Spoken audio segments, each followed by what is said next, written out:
Praise the Lord. ഒരു മനുഷ്യൻ ഐശ്വര്യമായിരിക്കുമ്പോൾ, സമ്പന്നനായിരിക്കുമ്പോൾ, ആരോഗ്യമായിരിക്കുമ്പോൾ, വളരെ പ്രബലപ്പെട്ടു നിൽക്കുമ്പോൾ അവന് ധാരാളം കൂട്ടുകാരുണ്ടാകും, ബന്ധുക്കളുണ്ടാകും. എത്ര അകന്ന ബന്ധുക്കളാലും ആണെങ്കിലും അടുത്ത ബന്ധുക്കളെ പോലെ ഇടപെടും. സ്നേഹബന്ധം, എവിടെ പോയിരുന്നാലും ബഹുമാനം. കാരണം അവൻ്റെ കയ്യിൽ ധനമുണ്ട്, പണമുണ്ട്, നല്ല പേരുണ്ട്. അവൻ മന്ത്രിസ്ഥാനത്ത് വന്നിരിക്കുന്നു, അധികാരസ്ഥാനത്ത് വന്നിരിക്കുന്നു. അവനെക്കൊണ്ട് പല കാര്യങ്ങളിൽ ഉപകാരമുണ്ട്. എന്നാൽ അവനിലൊരു താഴ്ച വന്നാൽ, അവനിലൊരു വീഴ്ച വന്നാൽ, ഒരു തകർച്ചയുണ്ടായാൽ, അവൻ്റെ ബിസിനസ് എല്ലാം പൊളിഞ്ഞെന്നിരിക്കട്ടെ, ഒരു മനുഷ്യനും അവനെ തിരിഞ്ഞു നോക്കില്ല. അവൻ്റെ ബന്ധുക്കളെന്ന് പറയാൻ പോലും മറ്റുള്ളവർ ലജ്ജിക്കും. അവൻ്റെ കുടുംബത്തിൽ പോലും അവൻ നിന്ദിതനും അപമാനിതനുമാകും. അതാണ് ഇന്ന് ദൈവവചനത്തിൽ കൂടെ ദൈവം നമുക്ക് തരുന്നതായ ആലോചന. ഇയ്യോബിൽ അങ്ങനെയുള്ള ഒരു അനുഭവം ഉണ്ടായി. ഇയ്യോബ് വളരെ ധനികനായിരുന്നു, സമ്പന്നൻ, ധാരാളം ആടുമാടുകൾ ഉള്ളവനായിരുന്നു.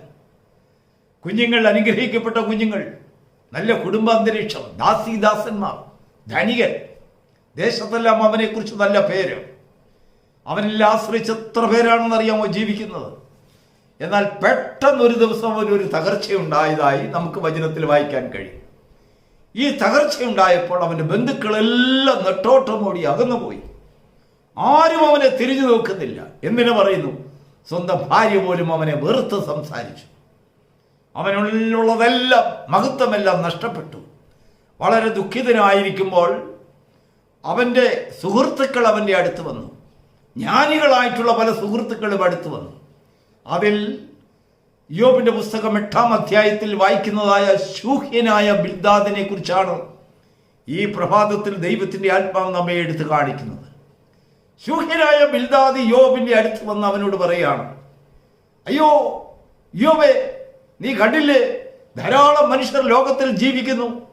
ആ മനുഷ്യരിൽ ചിലർ ദൈവത്തിൽ ആശ്രയമില്ലാതായി പോയാൽ അവരിൽ ചിലർ ദൈവത്തെ ഭയപ്പെടാത്തവരുമുണ്ട്, ഭയപ്പെടുന്നവരുമുണ്ട്. എന്നാൽ ഭയപ്പെടാത്തവരുടെ അവസ്ഥ എന്താകും? പെട്ടെന്നുള്ള നാശമായി തീരും. അതാണ് നിനക്ക് സംഭവിച്ചത്. ഇങ്ങനെ ആ ശൂഹ്യനായ ബിൽദാദ് പറയുന്നതിന് ഒരു കാവ്യ ഭംഗിയുണ്ട്. ഒരു കവിയെ പോലെ പല ഉദാഹരണങ്ങൾ കൊണ്ടുവന്നു. ഈ ഉദാഹരണങ്ങളിൽ ചിലതൊക്കെ ഇന്ന് നമുക്ക് പ്രബോധനത്തിന്, ചിന്തയ്ക്ക് ഊന്നൽ നൽകുന്നതായ ചില വിഷയങ്ങളാണ്. ഒരു പക്ഷെങ്കിൽ ഇയ്യോബിനെ കുറ്റം വിധിക്കുന്നതിന് വേണ്ടി അദ്ദേഹം പറഞ്ഞ വാക്കുകളായിരിക്കാം. എന്നാൽ തിരുവചനത്തിൽ നിന്ന് അത് അടർത്തിയെടുത്ത് ദൈവത്തിൻ്റെ ആത്മാവ് നമുക്ക് തരുന്ന ചില ആലോചനകളുണ്ട്. അതിൻ്റെ 8-ാമത്തെ ഇയ്യോബിന്റെ പുസ്തകം 8-ാം അധ്യായത്തിൽ 9-ാം വാക്യത്തിൽ നാം വായിക്കുന്ന ഈ ഭൂമിയുടെ ഒരു അനുഭവം. ഭൂമിയിൽ ഒരു വൃക്ഷം വളരുമ്പോൾ ആ വൃക്ഷവും ഭൂമിയും തമ്മിൽ ഒരു കമ്മ്യൂണിക്കേഷൻ ഉണ്ട്.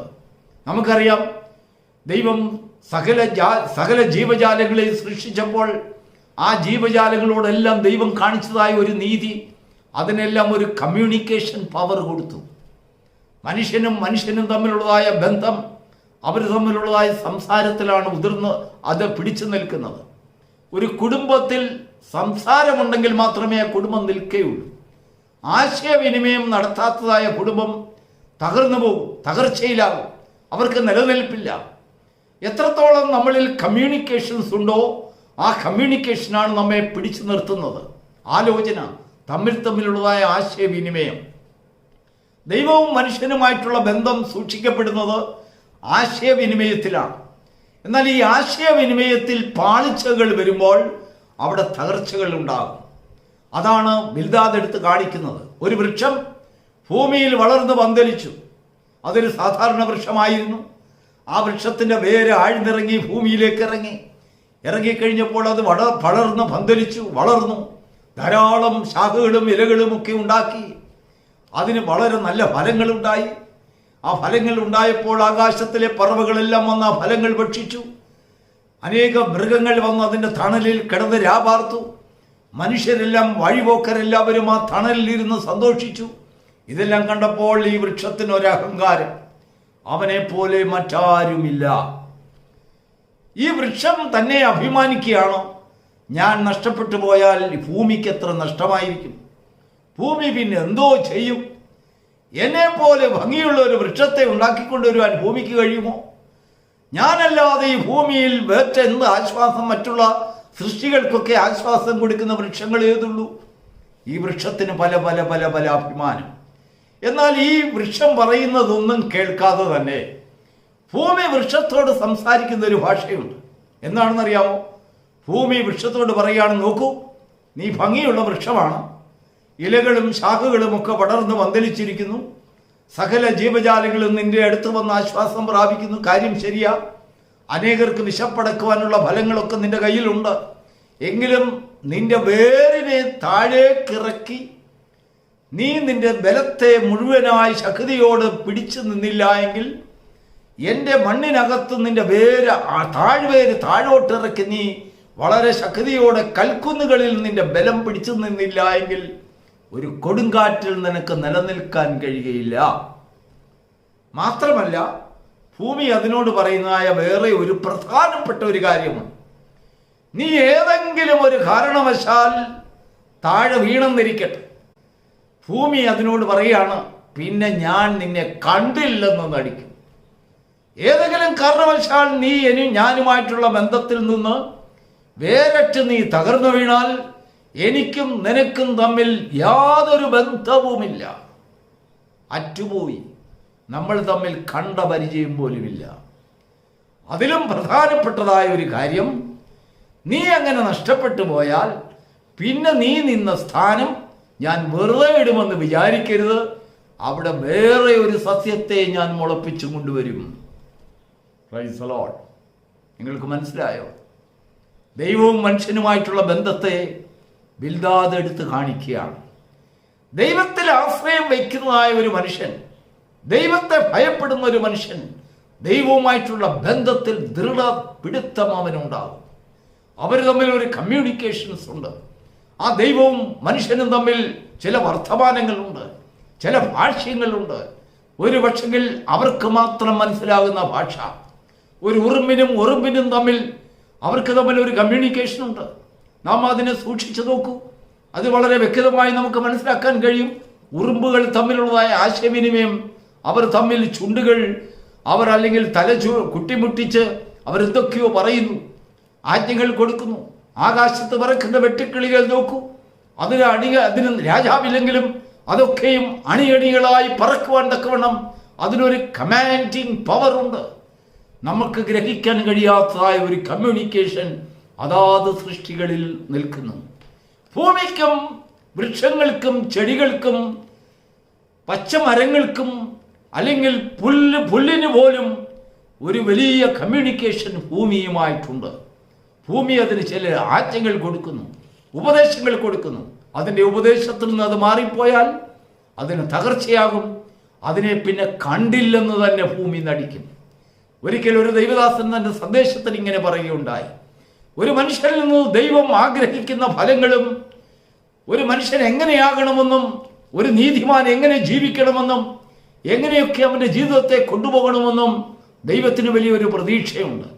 അവനിൽ വെച്ചിരിക്കുന്നതായ പദ്ധതികൾ അവനിൽ നടപ്പാക്കാൻ സാധിക്കാതെ വന്നാൽ അതിൻ്റെ അർത്ഥം ദൈവം ആ പദ്ധതിയെ ഉപേക്ഷിച്ചു എന്നല്ല.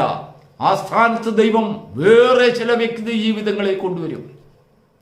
ദൈവവചനത്തിലേക്ക് നോക്കുമ്പോൾ ഈ മനുഷ്യജാതിയെ രക്ഷിക്കുന്നതിന് വേണ്ടി ഈ ഭൂമിയിൽ മനുഷ്യാവതാരമെടുത്തതായ കർത്താവിൻ്റെ അനുഭവത്തെ നോക്കുമ്പോൾ, യോഹന്നാന്റെ സുവിശേഷം 1-ാം അധ്യായത്തിൽ നാം വായിക്കുമ്പോൾ, അവൻ സ്വന്തത്തിലേക്ക് വന്നു. എന്തുകൊണ്ടെന്നാൽ സ്വന്തമായവരെ എങ്ങനെയെങ്കിലും രക്ഷിക്കണം, സ്വന്തമായവരെ വീണ്ടെടുക്കണം, സ്വന്തമായവർക്കൊരു വീണ്ടെടുപ്പ് കൊടുക്കണം, സ്വന്തമായവർക്കൊരു നിത്യജീവൻ കൊടുക്കണം, സ്വന്തമായവരിൽ ഒരു ശേഷിപ്പുണ്ടാകണം, അവരെ സ്നേഹിക്കണം എന്നൊക്കെ വിചാരിച്ചുകൊണ്ട് അവൻ സ്വന്തത്തിലേക്ക് വന്നു. സ്വന്തമായവരോ അവനെ കൈക്കൊണ്ടില്ല എന്നൊരു വിഷയത്തിൽ വെച്ചുകൊണ്ട് ആ പദ്ധതി ദൈവം ഉപേക്ഷിക്കുകയല്ല ചെയ്തത്. പിന്നെന്താണ് ചെയ്തതെന്ന് അറിയാമോ? സർവശക്തനായ ദൈവം വേറൊരു തീരുമാനത്തിലേക്ക് വന്നു. അവനെ കൈക്കൊണ്ട്, തൻ്റെ പുത്രനെ കൈക്കൊണ്ട് അവൻ്റെ നാമത്തിൽ വിശ്വസിക്കുന്ന ഏവർക്കും ദൈവമക്കളാകുവാൻ അധികാരം കൊടുത്തു. ഒരു മനുഷ്യൻ അത് ആ അധികാരത്തെ തിരസ്കരിച്ചപ്പോൾ, ആ ഭാഗ്യകരമായ അവസ്ഥയെ തിരസ്കരിച്ചപ്പോൾ ദൈവം മൗനമായിരുന്നില്ല. അവന്റെ സ്ഥാനത്ത് ഇതാ ജാതികൾ എന്ന വഴിപാട് പരിശുദ്ധാത്മാവിനാൽ വിശുദ്ധീകരിക്കപ്പെട്ട് ദൈവത്തിന് പ്രസാദകരമായി തീരേണ്ടതിന് നമ്മെ ഓരോരുത്തരെയും ദൈവം അതിന് അനുഭവസ്ഥമുള്ള യോഗ്യരായ പാത്രങ്ങളായി ദൈവം തെരഞ്ഞെടുത്തു. അങ്ങനെയാണ് നാം ഈ സുവിശേഷം ഇപ്പോൾ കേൾക്കുന്നത്. ദൈവത്തിൻ്റെ തെരഞ്ഞെടുപ്പ്. ഒരു ഭൂമി, അതിൽ നിൽക്കുന്നതായ വൃക്ഷം കാറ്റുകൊണ്ട് മറിഞ്ഞു പോയാൽ ആ വൃക്ഷത്തെ പിന്നെ പരിചയപ്പെടുവാൻ ഭൂമി മെനക്കെടത്തില്ല. അതിൻ്റെ സ്ഥാനത്ത് അത് വേറൊന്ന് മുളച്ചു വരുന്നു. യോബിന്റെ പുസ്തകം 8-ാം അധ്യായത്തിന്റെ 19-ാം വാക്യത്തിൽ വായിക്കുമ്പോൾ ഇതാകുന്നു അവന്റെ സന്തോഷം. ആരുടെ? ഭൂമിയുടെ സന്തോഷം. അതിൽ നിന്ന് അഹങ്കരിച്ചു നിൽക്കുന്ന ഒരു വൃക്ഷം മറിഞ്ഞു പോയാൽ പിന്നീട് എന്താ ചെയ്തെന്നറിയാമോ? ആ സ്ഥാനത്ത് ഭൂമി പൊടിയിൽ നിന്ന് വേറൊരു വൃക്ഷത്തെ പ്രത്യാശയോടെ മുളപ്പിച്ചു കൊണ്ടുവരും. നാം ദൈവവുമായിട്ടുള്ള ബന്ധം ഉപേക്ഷിച്ചാൽ, നാം ദൈവത്തെ മറന്ന് ജീവിച്ചാൽ, ദൈവത്തിൽ ആശ്രയം വേണ്ട എന്ന് നാം വിചാരിച്ചാൽ, ദൈവവുമായിട്ടുള്ളതായ കമ്മ്യൂണിക്കേഷൻ, ബന്ധം, സംസാരം നമ്മളിൽ നിന്ന് നഷ്ടപ്പെട്ടു പോയാൽ അതിൻ്റെ അർത്ഥം ദൈവം മറ്റാരെയും തിരഞ്ഞെടുക്കാതെ നമുക്ക് വേണ്ടി പരിതപിക്കുമെന്നല്ല അതിൻ്റെ അർത്ഥം. നമ്മുടെ സ്ഥാനത്ത് ദൈവം വേറൊരു വ്യക്തിയെ കാണുന്നു, വേറൊരു വിശുദ്ധനെ കാണുന്നു, വേറൊരു നീതിമാനെ കാണുന്നു, വേറൊരു മനുഷ്യനെ കാണുന്നു, വേറൊരു ഭാവിയായ മനുഷ്യനെ ദൈവം രൂപാന്തരപ്പെടുത്തുന്നു. നാം നഷ്ടപ്പെടുന്ന സ്ഥാനത്ത്, ദൈവം നമ്മെ വിളിച്ചാക്കിയ സ്ഥാനത്ത്, ദൈവം നമുക്ക് നൽകിയതായ നന്മകളുടെ സ്ഥാനത്ത്, ദൈവം നമുക്ക് നൽകിയതായ ഐശ്വര്യങ്ങളുടെ സ്ഥാനത്ത് ദൈവത്തോട് നന്ദിയും പുകഴ്ചയും ദൈവത്തോട് സ്തുതിയും ബഹുമാനവും അവൻ അർപ്പിക്കുന്നവരായി, അവനോട് കമ്മ്യൂണിക്കേഷൻ, ആശയവിനിമയം നടത്തുന്ന മനുഷ്യരായി, അവൻ പറയുന്ന വാക്കുകളെ അനുസരിച്ച് അവനെ മുറുകെ പിടിക്കുന്ന മനുഷ്യരായി, അവന്റെ കൽപ്പനകളെ അനുസരിച്ച് അവന്റെ വചനങ്ങളിൽ മുറുകെ പിടിച്ചുകൊണ്ട് ദൈവഭയത്തെ കൈവിടാതെ ജീവിക്കുന്ന ഒരു മനുഷ്യന്റെ നിലനിൽപ്പ് അത് വളരെ മഹത്വകരമാണ്. ആ മഹത്വം നഷ്ടപ്പെട്ടു പോയാൽ ദൈവം ആ സ്ഥാനത്തേക്ക് വേറൊരു വ്യക്തിയെ കൊണ്ടുവരും, വേറൊരു ജീവിതങ്ങളെ കൊണ്ടുവരും. ദൈവം ആ പദ്ധതി ഉപേക്ഷിക്കയില്ല. ദൈവത്തിന് അങ്ങനെ ആ പദ്ധതിയിലേക്ക് കൊണ്ടുവരുവാൻ ദൈവത്തിന് അനേകരുണ്ട്. നമ്മൾ മാത്രമല്ല. ഒരു വൃക്ഷം തൻ്റെ ദൃഷ്ടിയിൽ കൂടെ നോക്കുമ്പോൾ അവൻ മാത്രം പന്തലിച്ചവനായി തോന്നും, ഞാനല്ലാതെ ആരാണുള്ളത്. എന്നാൽ ദൈവത്തിൻ്റെ ദൃഷ്ടിയിൽ അനേകായിരങ്ങൾ ഉണ്ട് എന്നുള്ളത് ഒരു ജ്ഞാനമാണ് നമ്മളെ തന്നെ താഴ്ത്തുവാൻ നമ്മെ സഹായിക്കുന്നത്. പ്രിയപ്പെട്ട ദൈവത്തിൻ്റെ മക്കളെ, ദൈവം നമുക്ക് തന്നതായ സ്ഥാനമാനങ്ങൾ, കഴിവുകൾ, ആ കമ്മ്യൂണിക്കേഷൻ പവർ, സംസാരശേഷി, ചിന്തിക്കുവാനുള്ള കഴിവ്, താഴ്ത്തുവാനുള്ള കഴിവ്, അല്ലെങ്കിൽ ദൈവത്തോട് ചിന്തിക്കുക, അല്ലെങ്കിൽ ദൈവവചനങ്ങളിൽ ആശ്രയിക്കുവാനും വിശ്വസിക്കുവാനുള്ള കഴിവ്, ഇതൊക്കെയും ദൈവത്തിൻ്റെ ദാനമാണ്. ഈ ദാനത്തെ പരിഹസിക്കുമാറ് നമ്മളിൽ പലപ്പോഴും അനേക ദുഷ്ടചിന്തകൾ കൊണ്ടുവരുന്നത് നമ്മുടെ തകർച്ചയ്ക്ക് കാരണമാക്കുന്ന പിശാചിന്റെ പ്രവൃത്തികളാണ്.